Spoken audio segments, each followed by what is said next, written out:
Mbote mbote pe balosako bayenge na bino banso bama batata bandeko balandi ya Congo bololo pe balandi ya 3 fois radio kacho.com to pesi bino banso bambote na bino banso surtout bayenge na bino banso lelo ya solo penda tuka ezali mokolo mwa eyenga bama batata bandeko mokolo mwa zomi na mwambi sanza mibale mubu ya koto mibale na zomi na mwambi tokomi bongo na ngonga ya zomi na libwa na miniti tuku misato na mitano elingi koloba ete ngonga ya sambo na miniti tuku misato na mitano ya sima nzanga yango antuka bama batata bandeko toye komelisa ba oyo baza nango na bosenga Congo bololo tokei na ngomba ya Kailu bama batata bandeko pona ete tokoka solo penda antuka kokwesa komelisa ba oyo baza nango na bosenga Congo bololo antuka na Congo bololo na pokwa na lelo tozali solo penda antuka na masolo mabiso oyo tokosolola na pokwa na lelo ezali likambo toujours ya ba information oyo eza koleka na kati ya mboka na biso likambo na lembalemba tokotika koloba yango te bamama batata bandeko jusqu'à ce que amela gobele ya bakongo bololo po ete akoka kozwa lobiko akangolama tokozala na Congo dieto awa le grand maître Fomanda Semi atindi mpona biso mpona ete tokoka solo mpena kopesa na bino baimboka après tokoya kosukisa solo mpena bamama batata bandeko solo mpena tuka na oyo etali mobilisation sensibilisation mokolo matuku mibale na mitano bamama batata bandeko donc manifestation ezali na mboka mokonzi Kinshasa pas seulement na Kinshasa pe na kati na Congo mobimba epai wapi en tout cas comité like ya coordination bango babengi manifestation ekoka kosalema na kati ya mboka mpona koluka lolenge ya kobengana mopaya oyo aye kovandela biso na moto ya mboka bamama batata bandeko donc voilà wana esengeli tosala yango large diffusion na baimboka nyonso bamama batata bandeko na likambo etali solo penda le soulèvement populaire oyo comité laïque ya coordination ebengisi c'est-à-dire que babiyamba catholique ya protestant etc na oyo bazali solo penda kote ya bato balobi ke bazali kote ya bato liloba na Nzambe bon tala bango ndenge nini baza komobilize bandeko na bango pona ete bakoka solo penda ko se soulever contre le gouvernement d'occupation. Voilà en tout cas on ezali information toko sala yango vraiment large diffusion bamama batata bandeko pona ete baimboka bakoka kozwa prise de conscience na danger oyo solo penda ezali ekomeli biso na kati ya mboka. En tout cas bamama batata bandeko boyokaki information oyo pesaki solo penda en tout cas na kati na bamedia oyo te ya solo penda ete viola komba ezali kosalema solo penda na mboka ya Kivu kuna na ete na mabele ya Kivu wapi en tout cas toyokaki ete basoda ya Rwanda bakoti na kati na mabele ya République démocratique du Congo kirai viola komba donc voilà distraction na kati na distraction bamama batata bandeko donc voilà quel violent combat ekoki kosalema na kati ya mboka wana au moment ke moto azali na moto ya mboka komona Hippolyte Kanambe ala Joseph Kabila donc azali gouverneur ya nani ya Kagame oyo azali ko contrôler donc la République démocratique du Congo voilà donc wana ezali tout simplement une simple distraction bamama batata bandeko mais oyo toyebi ezali ya solo donc élément terroriste ya Kagame bakoti na kati ya République démocratique du Congo donc voilà Kagame oboyebi très bien oaza ko sponsoriser terrorisme na kati ya République démocratique du Congo esika wapi donc atia moto na ye kuna tobengi politique Kanambe oyo azali représentant ya terrorisme na kati ya mboka na biso bamama batata bandeko donc voilà basoda de milliers de terroristes ya Kagame bakoti exactement présence na bango ezali na kati na Kivu c'est pour cette raison bomonaki étudiant bazali ya kotomboka étudiant kuna na mboka ya Kivu bazali ya kotomboka pona kobatela mabe na bango bien sûr bamama batata bandeko yanda lobaki la fois passée esengeli libota na libota esala auto défense ya mabe na bango voilà bandeko na biso ya Kivu étudiant ya Kivu en tout cas manifester donc d'une manière violente contre la présence n'est-ce pas élément terroriste ya Kagame na kati ya mboka wana bamama batata bandeko donc voilà bango batelemi mpona ko défendre ete na bango ya mabele bamama batata bandeko donc voilà yango tozali solo penda ko apprécier bandeko na biso ya maimai bande kuna biso ba étudiant oyo batelemi mpona kodefendre mabele ya bakoko na bango. Effectivement esengeli batelema badefendre mabele ya bakoko na bango parce que bakoko na bango batikaki bango na kati ya eteni ya mabele wana, esengeli bango moko bakoka kotelema mpo badefendre yango bango batata. Et surtout à l'ère où tout le monde baza combattre non pas terrorisme na kati ya mboka, alors biso tokoki kotika mabele na biso ezala à la merci ya terrorisme te bama batata bana. Yango tosengi na ba étudiant na kati na mboka ya Kivu, tosengi na mai mai, esengeli base réarmer non pas quelque baza na ba armement te na ba instrument bakoko na biso pona ko combattre non pas le terrorisme oyo solo penda bama batata bande ko Kagame aza ko sponsoriser na kati ya mboka wana. Donc voilà, il faut ko tindika ba élément terroriste ya Kagame wana ba bima na kati na mboka na biso ba zonga na mboka na bango ba tata bandeko yango na esengeli moto yo surtout asala auto défense ya mabele na ye pamba te likambo mabele ezali masekite bama batata bandeko. Et voilà mama batata bandeko pona koleka lisusu pona ko informer bino likambo etali bangombe bama batata bandeko. Bangombe ba envahir solo penda mboka ya bandundu bama batata bandeko ezali grave. Alors bandeko na bandundu Kizenga ateki bandundu na ba terroriste rwandais eza somo. Comment ça fait-il que vraiment ba politicien ya mboka wana ya bandundu ba accepter vraiment que bangombe uta na kati na mboka ya Rwanda et ati na kati na mboka wana. Et ces ngombe sont accompagnés par quoi? Par des éléments terroristes ya Kagame na kati ya mboka wana. C'est grave. Voilà le plan d'occupation de la colonisation na kati ya mboka wana. Donc nano babandi nano na banyama ba coloniser bino, ba occuper bino, alors bato ba ya ko suivre na sima. Donc bangombe bazali accompagné par les éléments terroristes. Alors bandeko ya bandundu bolamuka muzito na kizengi bateki mabele na bino. Bokokima wapi? Bokokime pa bangala lokuta tokobenga na bino. Bokokima wapi? Bokokime pa baluba. Ah nandimi te. Kuna bakobenga na bino. Bokokima wapi na Katanga? Non, ko kuna bomeka te. Epa ya mboka ya Kingo bakobenga na bino bama batata bandeko. Bo défendre mabele na bino. Bozalaki ba complice ya occupation depuis longtemps. Moto na bino babengi Kizengi. Ye moto a légitimement l'occupation na kati ya mboka wana ya kopesaka beki na Hippolyte Kanambe alias Joseph Kabila mwana mopaya oya kovanda biso na kati ya mboka. Bio Kizengi moto opesa beki.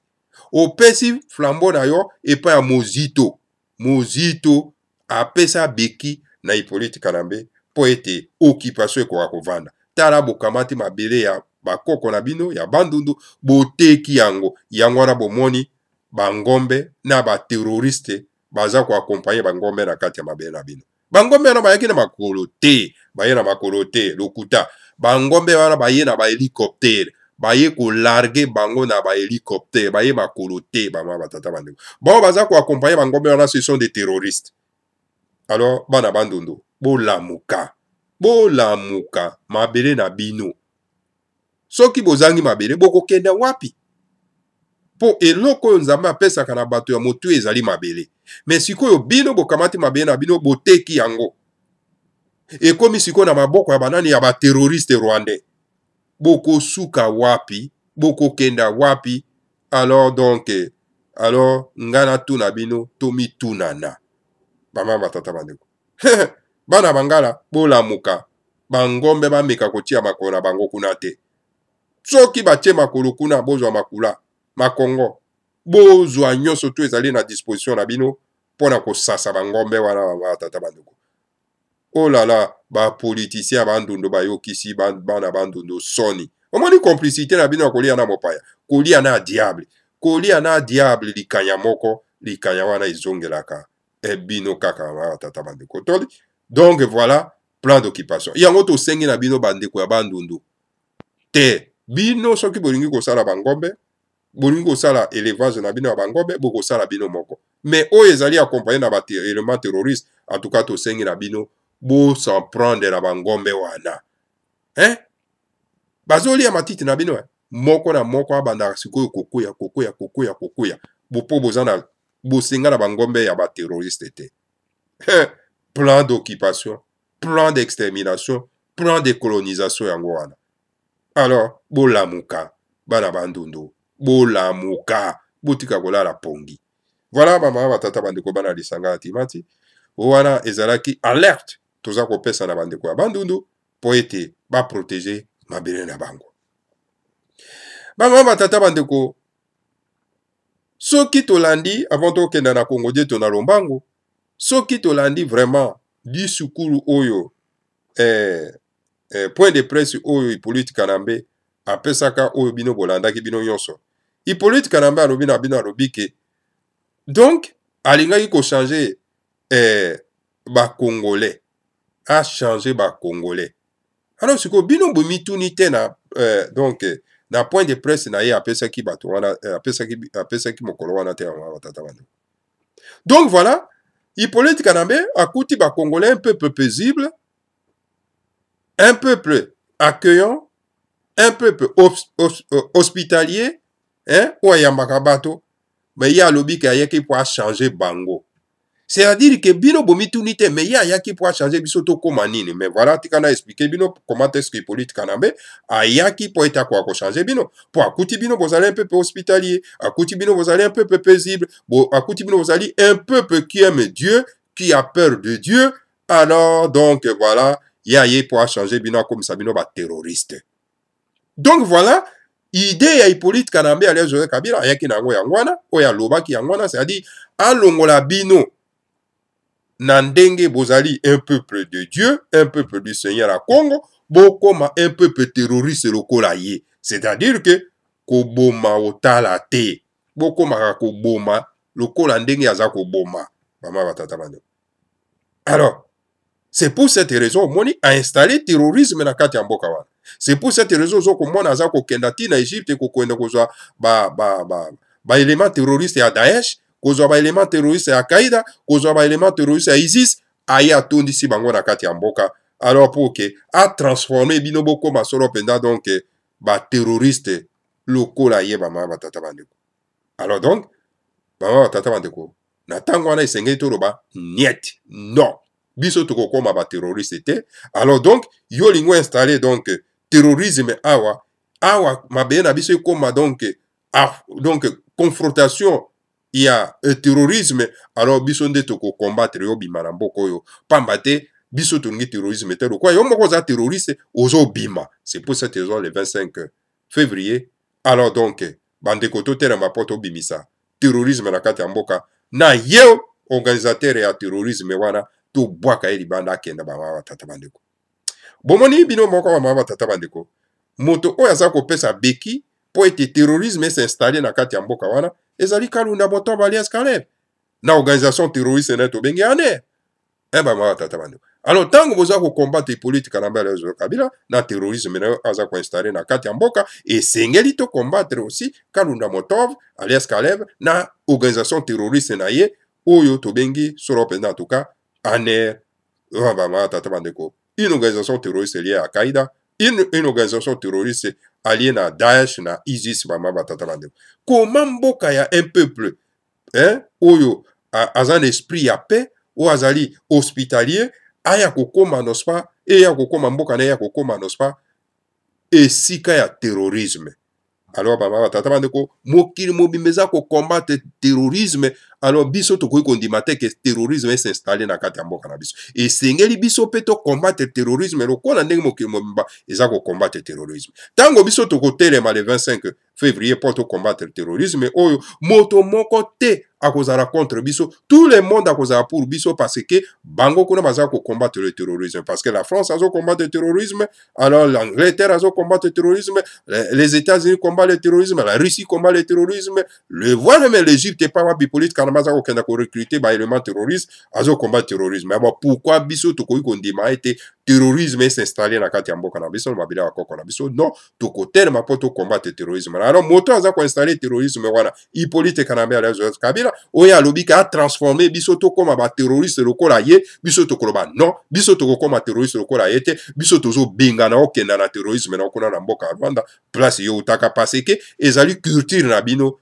Donc bino bolelaka nyama, kasi bolelaka ngombe, kasi bolelaka bato te, alors moto soka akufi po le la kate kasi biso nde to le la bato bazali bato oyo ekelamu ya tata nzambe. Alors donc biso to koopte na terrorisme oyo lingi ko installer na kati ya mboka na biso te lokolo so somba na okalunda motoba alias Caleb a installé terrorisme na kati ya mboka na organisation terroriste na ya kombo ya ANR. Donc voilà bama batata bandeko bana lisanga timati mosala oyo démarche tokoki kosala yango wana. Alors le 25 février ezali marche pacifique te, donc soulèvement populaire pona kobengana le terrorisme na kati ya mboka kobengana plutôt moto oyo aye ko installer terrorisme na kati ya mboka na biso akenda mama batata bandeko.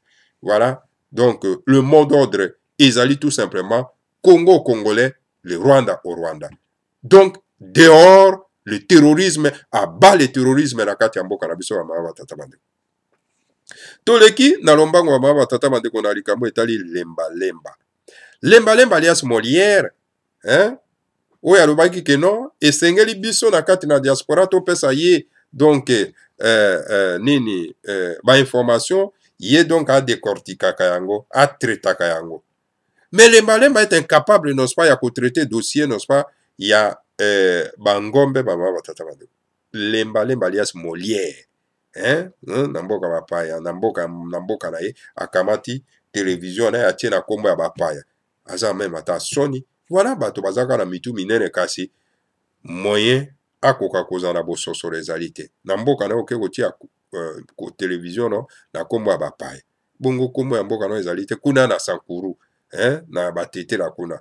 Bozakata na moto moko azali célébrité po ete boko kotia télévision na kombo na ye. Et voilà donc kozanga koyeba. Donc voilà un lemba oyo atelemaki boyebi ke la fois passée atelemi pona ko s'attaquer na Yaya Kasavubu on le traitant n'est-ce pas ya terroriste. Ça veut dire que moto azali ko combattre terrorisme na kati ya mboka, moto azo ko combattre politique na mboka aza ko installer terrorisme na kati ya mboka wana, donc bobengi ye terroriste. Alors moto aza ko boma bino, azo sala terrorisme na kati ya mboka, ou aza ko tia bino na ba fausse commune, bobengi ye terroriste te. Alors monde à l'envers. Tout simplement parce qu'à cause ya kanyaka. Mosolo.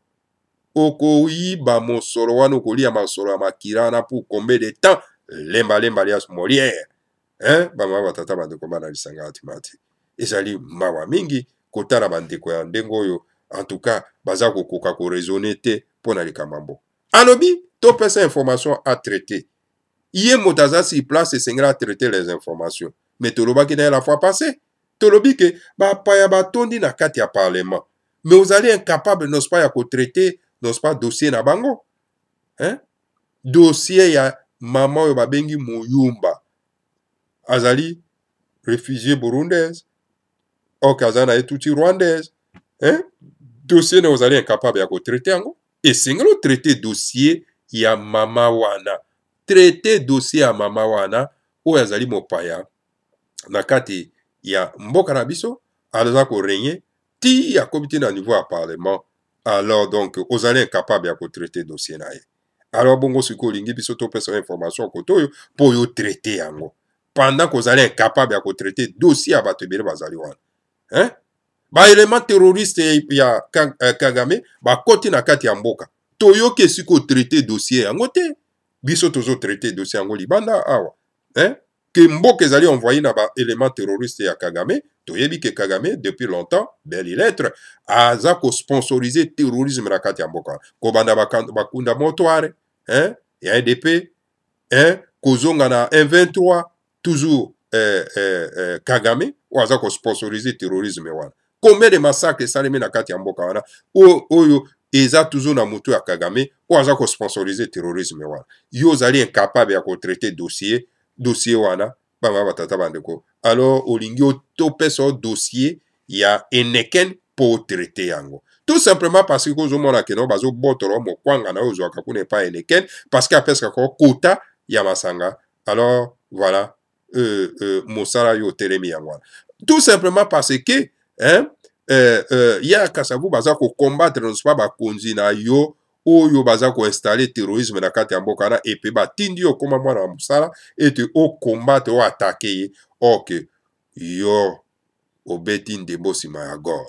Voilà, bama batata bandeko bana lisanga timati dossier ya lembalemba alias Molière tokotika yango te esengeli tomelisa ye Congo bololo tango iso bama batata bandeko bana lisanga timati toyokaki baslogan nalobaki na bino la fois passée ete toyokaka baslogan ya ndeko Tambwe alias Eliezer slogan ya identification année 2017 esili sans ka identifier biso meme mama oyo Muyumba oyo aza mopaya na kati ya mboka wana oyo azali tuti rwandaise aye kovanda na kati ya parlement na biso bamama batata bandeko mpe akomi koloba lokola eza mboka na ye mais année d'identification ya Mbuta Tambwe alias Eliezer a traité ata dossier na ye te dossier ya Rubewa a traité yango te ke c'est un tuti rwandais esengeli azongela na mboka na ye a traité yango te dossier ya terrorisme oyo nani Kalunda Motoba alias Caleb a installé na kati ya mboka na organisation terroriste na ya ANR Tambwe a sali ane identification ya terrorisme te oyo ezali installé na kati ya mboka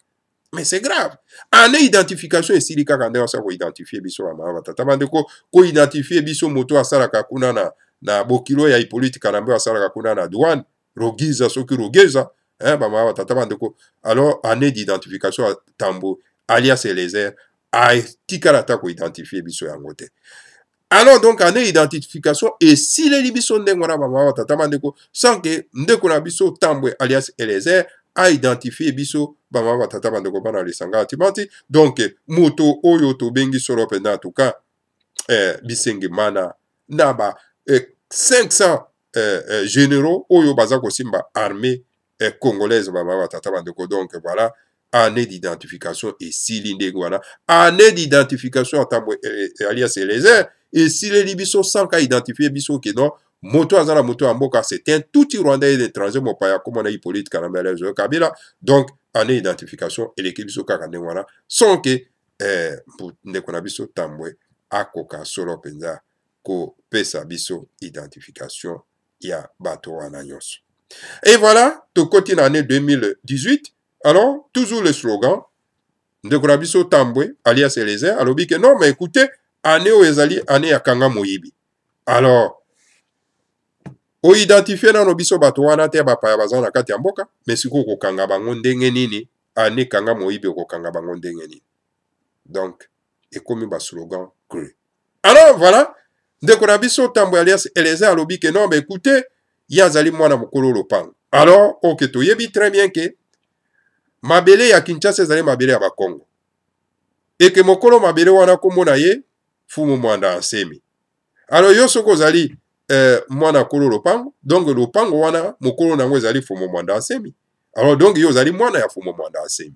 Ndenge nini yo mwana ya Fumu Mwanda Nsemi pendant 3 semaines na kati ya résistance ya Fumu Mwanda Nsemi mais 5 armée terroriste ya bapaya baye na kati ya mbokana ba attaquer donc yo tata na ona kati ya bunker pendant 3 semaines mais alors yo mwana lokolo pango ozali incapable ya ko dénoncer yango na émission na yo to komi wapi eza grave mwana lokolo lopango parce que lopango wana otobengi Kinshasa ezali babela ba Kongo et que mokolo lopango wana ezali Fumu Mwanda Nsemi alors donc yo zali mwana Fumu Mwanda Nsemi et sengeli toyoka yo ko défendre avec force avec dignité donc tata na yo o babengi Fumu Mwanda Nsemi mais au contraire oza kosalela côté voire même dernièrement pour na suka awa vraiment le grand maître Fumu Mwanda Nsemi a sa l'intervention ya vidéo oyo bandeko batia yango en large diffusion tomoni yango ata na tokomi wapi te bamama batata bando. Mais vous travaillez pour qui? Monsieur Tambwe alias Eliezer. Motuna naza kotuna yango wana okoka koyandola biso bamama batata ba. Mwana lokolo opango. Yo kanisi Hippolyte Kanambe eza lopango na ete parce que azali mwana atuti. Yo soko zali mwana kolo lopango. Alors siko tata no ezali nani? Tata na yo ezali nani? Hippolyte Kanambe te parce que Hippolyte Kanambe lopango na ezali wana te na Kinshasa.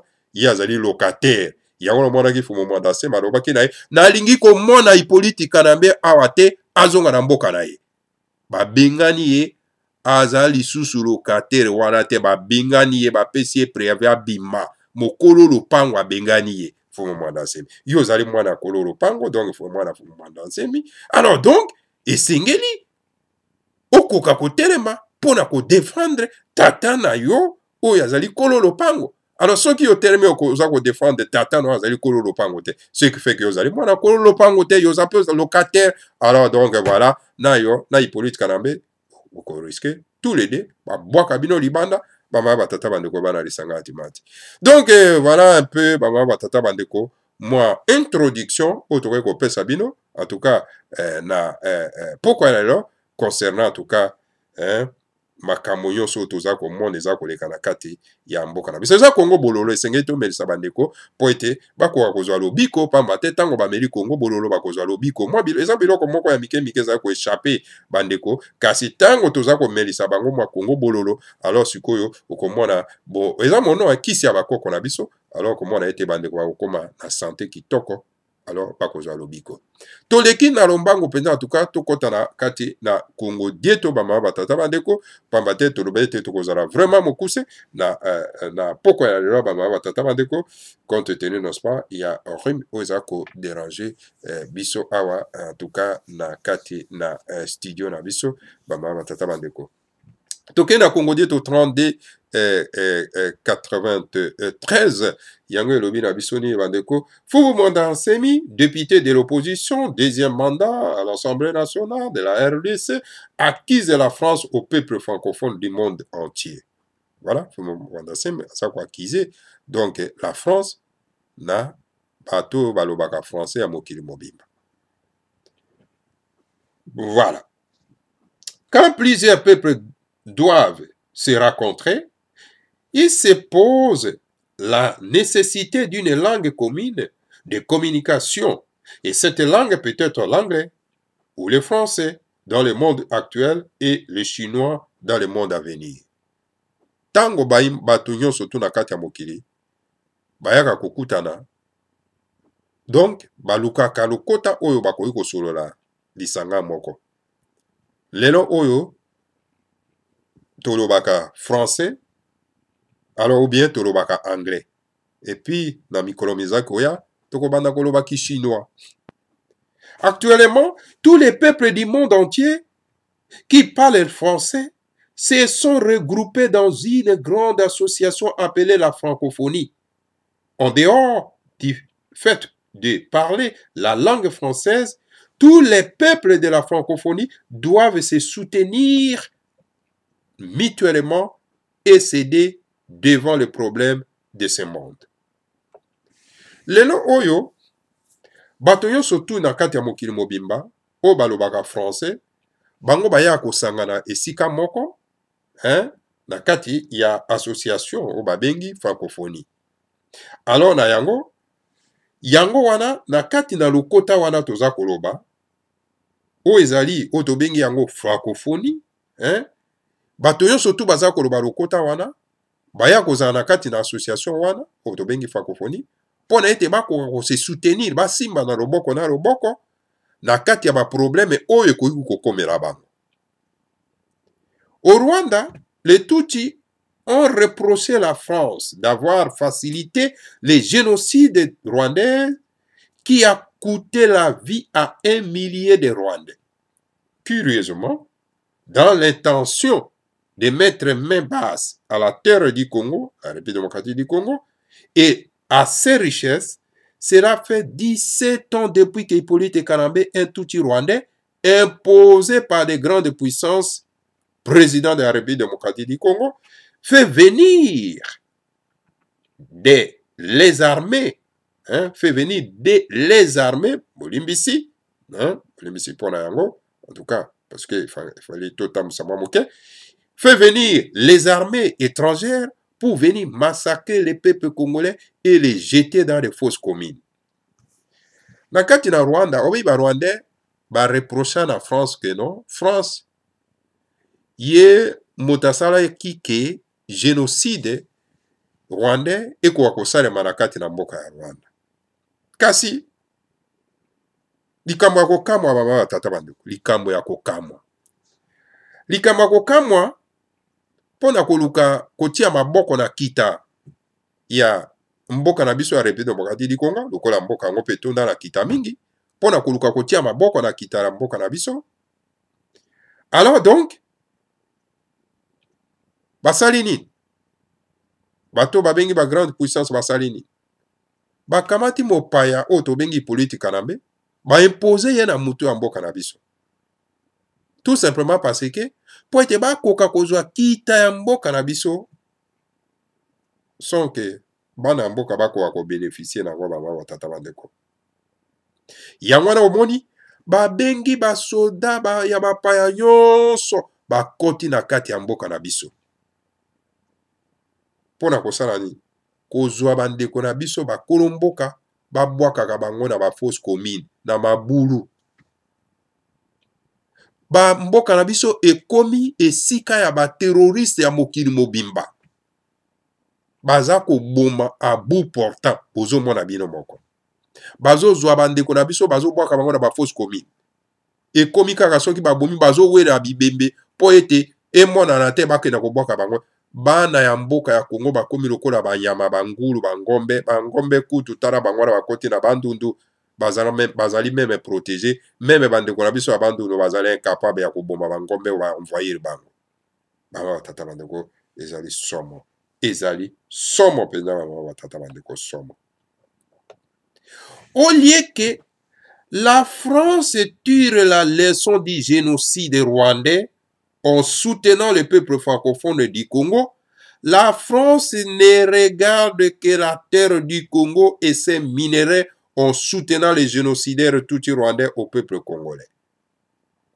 Au lieu France, atala, attirer nano d'abord leçon oyo elekaki na kati na mboka ya Rwanda, mais France ye aza kotala nde libenga na ye ye azotala nde richesse ya Congo bakongole etali ye te Macron bakongole etali ye te eloko etali Macron na gouvernement na ye na France mobimba kita oyo ezali na kati ya mabele ya Congo bama batata bandeko tokosuka wapi na makambo oyo bama batata bandeko tokosuka wapi. Alors c'est pour cette raison la France aza ko soutenir Hippolyte Kanambe oyo aza kosala génocide oyo aza kosala terrorisme na kati ya mboka wana pendant que la France alelaki awa na France awa na Sami Edo avoir commis non pas du terrorisme na kati ya mboka wana mais la France soutient du terrorisme na kati na mboka ya République démocratique du Congo. Parce que nous savons très bien que donc le terrorisme est orchestré par qui? Par Hippolyte Kanambe qui fait appel aux terroristes étrangers en Égypte. Mais la France soutient Hippolyte Kanambe parce que pour la signer un contrat, il y a le Kuta ya Moïbi na kati ya mboka wana. Mais c'est grave. C'est fort décevant. C'est fort décevant pour le peuple congolais qui risque de ne plus voir l'importance de la francophonie et qui ne perdrait rien en encourageant ses enfants de parler l'anglais. Mais nous osons croire que les peuples francophones du monde entier feront pression sur la France et les jours à venir, la France va soutenir la cause du peuple congolais qui veut voir partir Hippolyte Kanambe comme étant la priorité des priorités pour le moment. Ezali mawape passe na motema, il y a comment on a été français baza ko soutenir Hippolyte Kanambe baza ko commettre génocide. Mais kasi risque ezali nini? Risque ezali été Congolais bakoya ko se réaliser que non, ce n'est pas la peine ya koloba français na mboka na biso. Ce n'est pas la peine ya koloba français na parlement. Ce n'est pas la peine ya koloba français na kati na bandako na biso kolakisaka bana na biso français. Ce n'est pas la peine. Et ça a l'importance mon côté. Alors donc sikoyo lokola France a décevoir biso, alors toko bimi na biso na francophonie, to longwe na biso na makamba lokota oya bapaya wana ya France. Toloba na biso ata anglais tolobi teke toloba anglais kasi toloba ata anglais parce que France alakisi penza donc motema mabe na ye penza na kosoutenaka donc terroriste oyo Hippolyte Kanambe na kati ya mboka na biso. Kasi toza kokanisa ete ba peuple francophone ya mokili, en tout cas bakosala pression na France atika kotala kaka kita ya République démocratique du Congo en soutenant Hippolyte Kanambe, kasi atala nde peuple congolais azali kosouffrir oyo baza koboma ye na Hippolyte Kanambe na ba element terroriste na ye oyo abengi na mokili mobimbo aza kotia bango na kati ya mboka wana bama tata bandeko. Pamba te mikolo mizali koya. En tout cas, France asala effort ete cause ya peuple congolais ekoka solo penda kotuka kozwa eko pona ete tobenga na Hippolyte Kanambe abima na mboka wana, parce que priorité ya peuple congolais na kati ya mboka wana lelo ezali kobenga na Hippolyte Kanambe alongo wana abima na terrorisme na kati ya mboka wana, parce que biso tolingi terre na biso ancestral eza terre ya terrorisme te. Alors je crois que la France a koyoka la voix ya peuple congolais. Alors donc akoya pembeni ya peuple congolais pour ete lisanga moko to bengana Hippolyte Kanambe alias Joseph Kabila ou installé terrorisme na kati ya mboka wana bama tata bandeko bana lisanga atimati. Tozala kokoba. Toke na point 6 bama tata bandeko. Point 6 elobeli na biso nini. Toke na malembe pour ete toko akosukisa.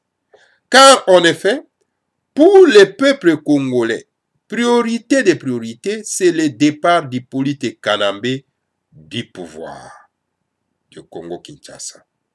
Les élections suivront bien plus tard, car la République démocratique du Congo étant fortement infiltrée par des milliers de Rwandais qui ont pris le nom de Congolais, par des milliers d'Ougandais, Tanzaniens et Zimbabwéens, aller vite aux élections est pour nous un symbole de mauvaise foi. Nous devons passer par les stades d'identification de la population pour savoir qui est congolais et qui ne l'est pas. Puis, le recensement de la population suivi de l'établissement du fichier électoral crédible et enfin aller aux élections. Ceci est tellement clair et tout pays du monde qui va nous pousser d'aller vite aux élections montre sa mauvaise foi vis-à-vis du peuple congolais. Vraiment très clair. Pambate en tout cas, Baimbo Kabana Somi Mboka ya Congo, le peuple congolais.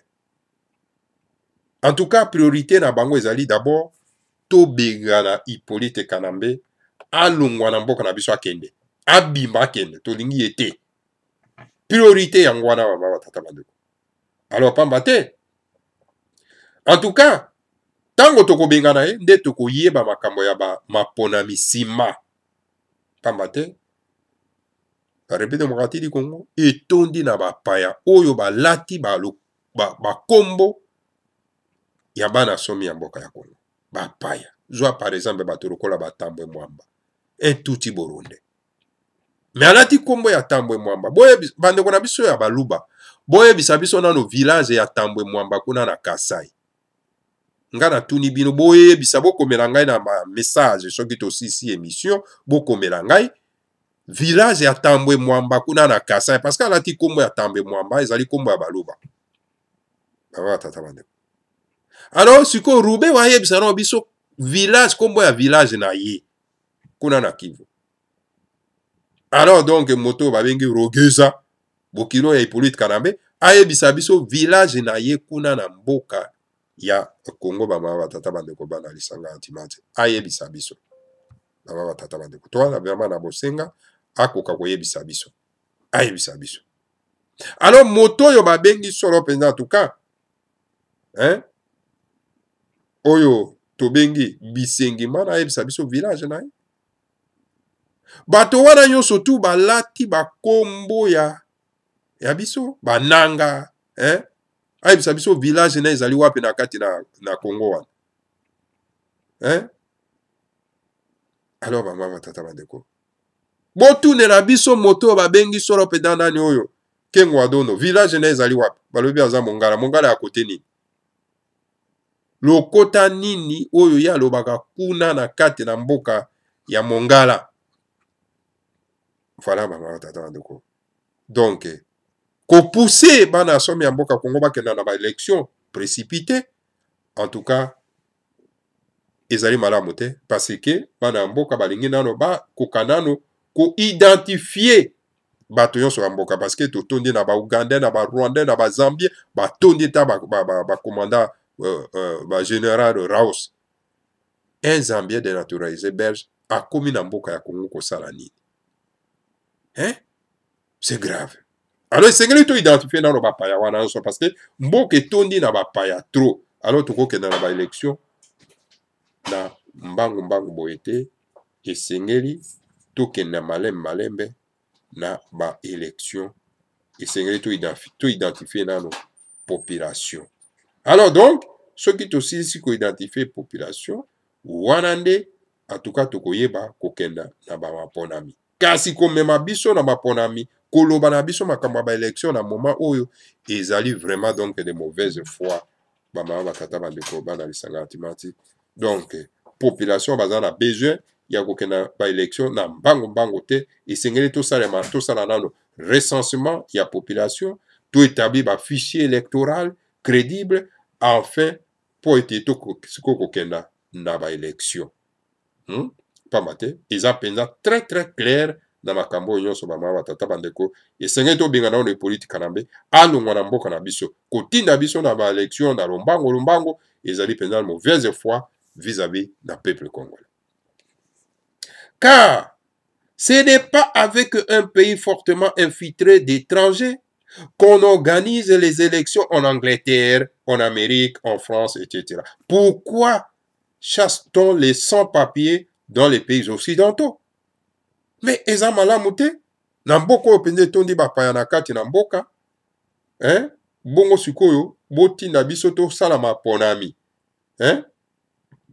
est-ce que maponami ya ndenge wana ekoki kosalama na mboka ya Angleterre na Amérique na France mais mpona nini bukuna na mboka na bino na France na États-Unis te bozobengana ba sans papier bato bazala na papier te bozobengana bango bazonga epa na bango bozobengana bango alors donc esengeli biso mpe totia mpe ordre na mboka na biso grande puissance occidentale et partenaire privilégié de la République démocratique du Congo, ne nous imposez pas les élections bâclées et évitez une fois de plus de nous imposer un président qui ne convient pas pour ensuite parler de l'Afrique et Haïti demain. Alors, tu sais une grande puissance occidentale, partenaire et privilégié de la République démocratique du Congo. Bon, Lukabo imposé biso ma maponami à ma bête à l'okuta te. Pamba te boluka koluka ete bo imposer biso mokonzi ya mboka oyo en tout cas azako na tina ya bana somi ya mboka ya Congo te mokonzi ya mboka oyo mboka balingi te pe na nsima ngo ya kobenga ete voilà Congo ezali un pays médiocre Congo ezali pays ya merde lokola ndenge Trump afingaki biso la fois dernière. Et ça m'a monté. Nous rappelons ceci au peuple francophone du monde entier que Hippolyte Karambe a terminé son deuxième mandat de 5 années à la présidence. Ne voulant pas organiser les élections, on lui a donné une rallonge d'une année pour qu'ils organisent. Mais il ne veut toujours pas. Vous voyez bien très bien.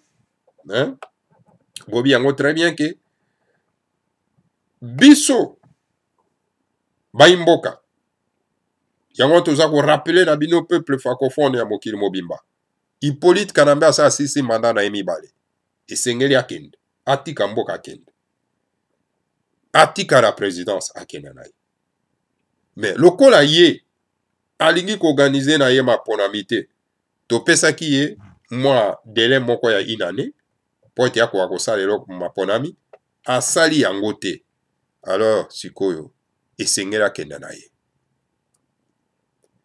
Ce faussaire Tutsi rwandais n'a donc plus de mandat légal à la présidence de la République démocratique du Congo. Il est devenu un simple génocidaire qui massacre comme il veut le peuple congolais et les jette dans de fausses communes, confiant qu'il est soutenu par certains pays du monde. Ingeta Ibobo Ibobo. Bomoni Hippolyte Kanambe aza isusu na mandat. Mandat esili complètement. Donc c'était un homme illégal na kati ya mboka. Mais moi ça m'étonne même que okokumona ba journaliste na biso na kati ya mboka ba chroniqueur baza ko continuer ko benga chef de l'état mokonzi ya mboka. Bazo benga même bateau bazali wana illégaux, bazo benga bango ba konzi ya mboka. Est-ce que vous êtes vraiment des normaux? Botu na non lemba lemba Molière. Abenga ka bateau wana ba konzi ya mboka. Azo benga bango, azo benga Hippolyte Kanambe chef de l'état. Et pourtant il n'a aucun mandat. Quel est ce pays-là qu'on vous dirige, qu'on vous gouverne sans mandat? Bazaba illégaux. Ils ont fait un coup d'état constitutionnel. Bafandi na mboka sans mandat. Peuple appelle ça bango mandat à mon côté. Mais bino bozo benga bango chef de l'état, président de la République. Même nos frères qui sont à l'extérieur. Bazo benga bango bakonzi ya mboka. Moi personnellement étant que un animateur résistant combattant, je ne peux pas appeler ces gens-là bakonzi ya mboka. Nako benga ye chef de l'état te. Nako benga chef de l'état en fonction de quoi? Parce qu'il n'a pas de mandat. Hein? Alors donc voilà, Hippolyte Kanambe a vendu la carte ya mboka sans mandat. Et voilà, c'est pour cette raison, Azako Kosaba élément terroriste na carte ya mboka. Il est qu'un simple monsieur qui fait du terrorisme na carte ya mboka pour massacrer bana somi ya mboka ya Congo et pas parce que boakara bango na ba fausse commune. Et azo sala yango na bénédiction, n'est-ce pas? Il y a ma grande puissance occidentale ou bazako sunga bango, bazako sungaye pour ayebi kaza na bénédiction na bango, yango wana azako sala mosala wana ko massacrer le peuple congolais, ko boaka bango na fausse commune. Soki lelo de grande puissance, ba tiki ko soutenir moto wana, il fa ako kenda ako longwa na mboka na rapidement, ako sala besoin yazo ko sala wana te, ako kota terrorisme na kati ya mboka wana te, ndenga za ko terroriser le peuple congolais et pas wapi baza ko manifester droit na bango ya ko lobake le respect, n'est-ce pas, ya constitution, donc aussi si mandat na okenda na mboka na yo. Alors donc nous demandons donc à la grande puissance ya mokili oyo ba cesser ko soutenir le terrorisme na kati ya mboka parce que vous-même, vous combattez le terrorisme dans vos pays respectifs. Alors donc, nous aussi, aider les peuples congolais à combattre du terrorisme dans leur pays, la République démocratique du Congo. Voilà, maman, batata bandeko, le langage que nous devons tenir vis-à-vis na bato oyo bazako soutenir le terrorisme na kati ya mboka wana. Langage biso tokoki ko tenir vis-à-vis, n'est-ce pas, na bato bazali illégaux na kati ya mboka wana. Kobenga bango le chef de l'état te, kobenga bango bakonzi ya mboka te, ce ne sont pas bakonzi ya mboka. Nayoka kango epa ndeko Tambo alias Elezer, oh mokonzi ya mboka, hein, mokonzi ya mboka ndeko Kabila, tous ces bêtises comme ça, maman batata bande. Azaka ndeko no depuis quand?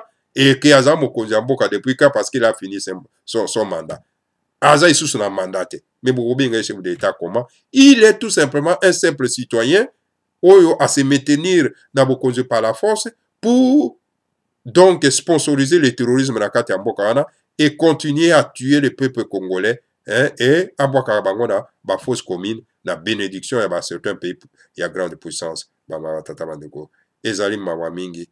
Alors donc peuple congolais, levons-nous comme un seul homme pour combattre du terrorisme na kati ya mboka wana. Ingeta.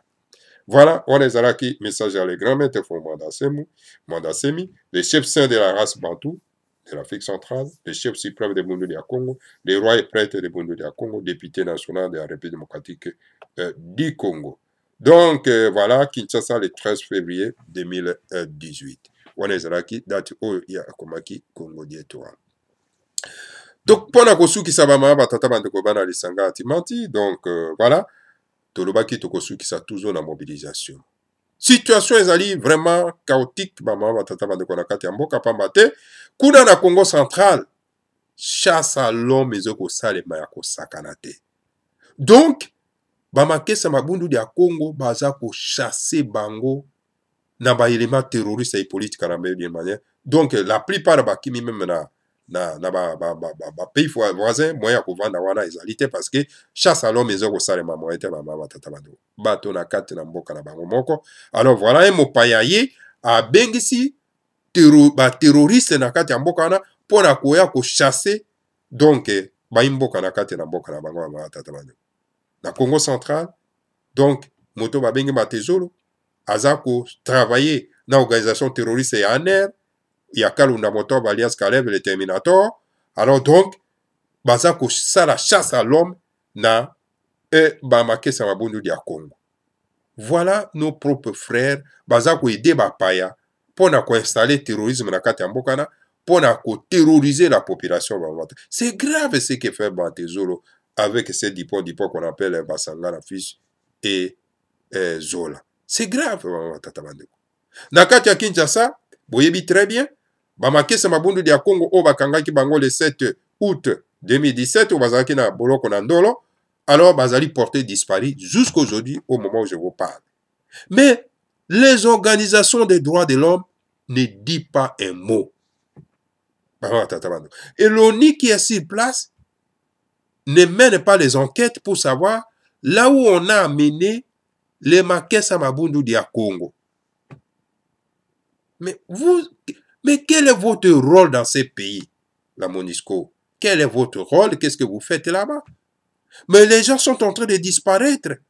Na misonabino à vos yeux, mais vous ne réagissez pas.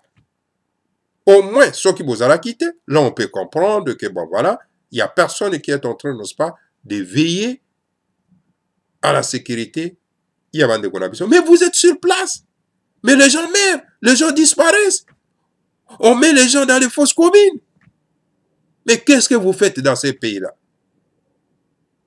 Et c'est pour ça que nous sommes en train d'alerter l'opinion nationale et internationale de cette situation. Il y a un autre quoi alerter. Le président de Bundu Diamayala, Bolobi que le président de Bundu Diamayala c'est Wamba Diawamba, mais toza koyo kayete na moment oyo il y a une forte disparition ya Mamakesa Mabundu dia Congo na kati na Congo central. Où est ce président de Bundu Diamayala? Oh, Bolobi que azali en fonction. Et Sengeli, le président d'un parti politique, où il peut avoir plus de membres, il y a parti naïe, bazako disparaître, bazako boma bango na ba terroriste et politique kanambe, et Sengeli a haussé le ton pour pouvoir, n'est-ce pas, alerter l'opinion nationale et internationale de cette stratégie, de cette tragédie, je veux dire. Alors c'est pour cette raison, na kati na Congo Bololo, tozako melisa, responsable ya Bundu Diamayala Congo Bololo. Nous ne pouvons pas laisser ce travail à une seule personne, Fumumanda Semi, de le faire. Il a légué certaines responsabilités na bandeko na biso. Et c'est que bandeko na biso va travailler vraiment très dur pour protéger notre voyant Makesa Mabundu dia Congo au Bazali massacré, terrorisé par l'organisation terroriste et politique Kanambe Oyo. Isako Simba Mana, Kalunda Motoba alias Caleb, le Terminator. Voilà, maman, batata bandeko bana lisanga antimati. Eza droit, il y a chaque Congolais, il y a qu'à défendre nos frères. Eza droit, il y a chaque Congolais, il y a qu'à alerter le président Bundu Diamayala s'il est là, s'il est présent. Alors, nous voulons l'attendre. C'est un défi que nous lançons. Et ce défi que nous lançons aussi à qui? Au chef, il y a bureau politique, il y a Bundu Diamayala. Et ce défi, nous lançons aussi à la coordination Oyo Ezali installée par qui? Par Fumumanda Semi à Bruxelles. Alors donc, nous avons le droit de lancer, n'est-ce pas, cet appel. Tokoki koti kabino bo zala silenciété, na douleur, na passe ya bandeko na biso baza comment? Ce sont des vaillants combattants. Alors, ils ne peuvent pas disparaître comme ça, aussi aux yeux, n'est-ce pas? Yabisoto fandagato talaka, toyo kakakaka. Non, ça ne peut pas exister, bama batata. Alors, je vous mets au défi, binonyon surtout. Et c'est pour alerter l'opinion nationale et internationale. Ba cause ya bandeko na biso wana baza ko disparaître na kati ya mboka. Voilà. bama batata bandeko bana lisanga ya timati. Donc boye bango très bien que Bundu dia Mayala ezali un parti panafricaniste d'avant-garde, tout panafricain. On y a dit que vraiment azali un panafricain. Son parti politique c'est Bundu dia Mayala. Yo zali panafricain. Alors yo ke ko s'adhérer na kati na ba parti politique eza na ba connotation ya komba ba paya. Donc ozali na mobungi nzela, obunga na yo nzela, obungi nzela. Donc parti na yo ezali Bundu dia Mayala. Bundu dia Mayala ezali nini eloko ya ba Congotais comme certains disent. Non. Non, pas du tout. Pas du tout bama batata bandeko. Ezali, c'est un parti politique divin. Oyo eza ko défendre les intérêts ya peuple africain. Surtout ya race bantou. Alors donc, un parti politique eza ko défendre vos intérêts à vous. C'est un parti politique au wapi yo ko adhérer na kati pour militer na kati pour que ba intérêt na yo ezala protéger. Parce que boza koye bango moins ou moins parce que bozali vraiment connecté. Tant que vous allez connecté, voilà les partis politiques qu'on devrait vraiment militer, c'est celui-ci. Voilà, batata bande koma na isanga timati ngonga télévisé zaka muke, bolimbi si pona yango, maso ito bandi kolobawa ekosila te parce que tala to komi des ans à 1 heure du temps. Voilà. Ngana tombeli bino solo penda poko elamu, que le Seigneur Congo vous bénisse tous, bénisse Fumu Mwandasemi et bénisse la République démocratique du Congo. Matondo mingi na bino banso, ingeta, ibobo et ibobo.